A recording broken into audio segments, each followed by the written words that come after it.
Hey guys, welcome back for another episode. Today we're going to do an update on the radishes that we're growing in the 6-inch containers. One irrigated normally and one in the microSIP. Alright, so it's been 20 days since the seed was put into the ground. And if you remember, this is the variety French breakfast. It is supposed to be 28 days to harvest. So here's the one that had regular irrigation. If you guys have been following along, you saw that we had a little bit of an issue with humidity for like a little bit actually on one day, and it caused them to shrivel, or not to shrivel, but to curl under like this. But they're still quite healthy. And just recently these started to swell into radishes. So you can see all of those there.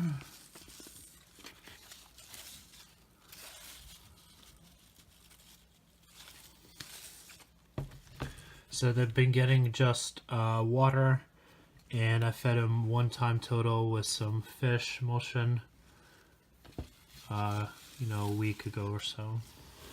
Okay, so if we compare them to the one in the SIPS container, you can see it's really night and day, the size of these radishes here compared to these. And the crazy thing about these in the SIPS container is that, I mean, they're definitely ready now. They're already much larger than you normally see them at like a farmer's market or whatever.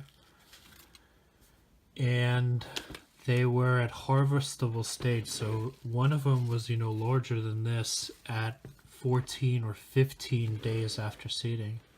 So right now we're 20 days in and it's a 28-day variety, so we're basically cutting the days to harvest by 50 to 25% with the SIPS container.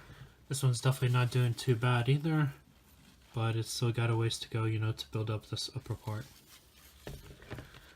Where some of these are, carrot sized.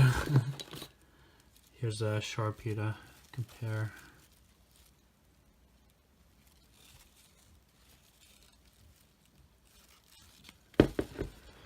So we're going to keep both of them going till 28 days and then harvest them at that point and compare. Obviously these have already won by a long shot because, like I said, some of them could have been harvested at 2 weeks, at which point these didn't have any swollen roots at all. Let's just check the roots of the SIPS container one. I haven't been trimming them for a while. Oh boy, look at this. Really white and healthy. Just like in a healthy hydroponic system. But for other plants, I'd normally trim this off to encourage internal branching. But I think I'm just going to leave these since they only have another week or so to go. And I haven't trimmed the ones on the regular watering recently either. So we'll just keep them both going as is. Got a quick mail call for you today. So if you've been watching my channel, you probably know I'm into all of these zero input systems and producing food and medicine with, at least local inputs, if not, very local where you produce them yourself. And you rarely ever see me showing any real products because I just don't use them. I use a little bit of fish emulsion. I typically get Alaska or the dried version. I think Dr. Earth's got a mix with a bunch of dried fish meal in it. And I also use kelp once in a while. I still have the bottle of Dr. Earth's kelp. Liquid kelp, and I don't know how long I've had that, but I'll feed the indoor plants with them once in a while. In the greenhouse, nothing ever gets fed.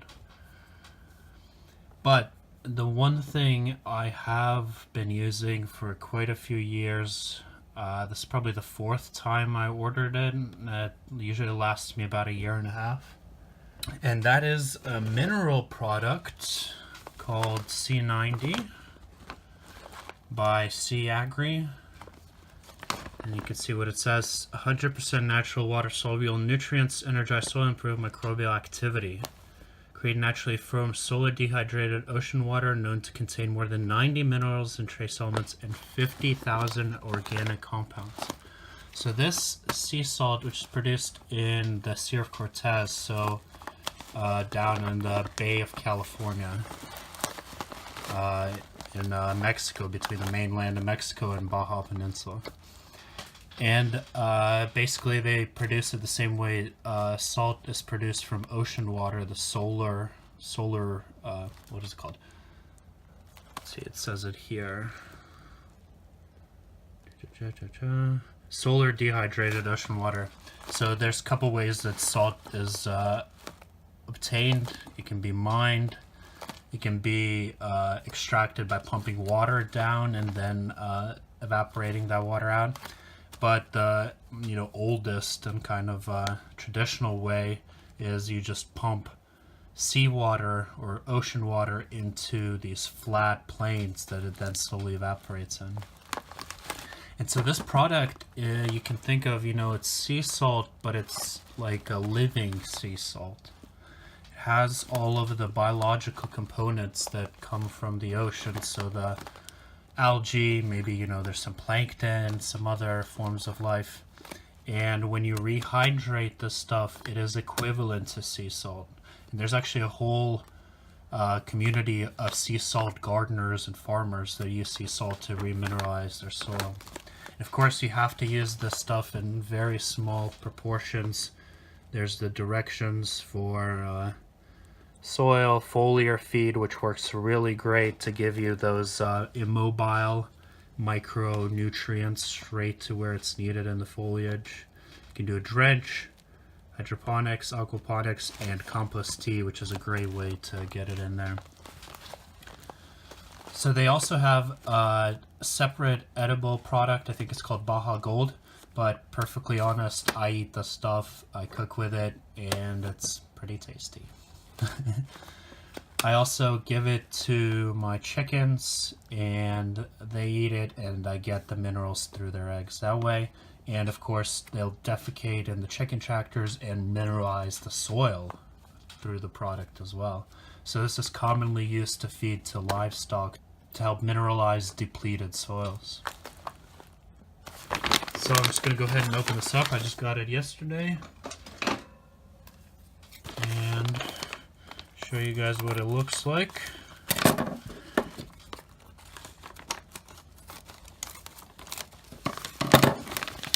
So there you go, that's what it looks like, kind of like what you would expect, right? Kind of slightly off-colored salt, but pretty white in color. And I don't know if you can see it, but it's still wet. It's still got a bit of moisture to help keep some of those organisms alive. And let's just taste a little bit here. Yep, that's the stuff.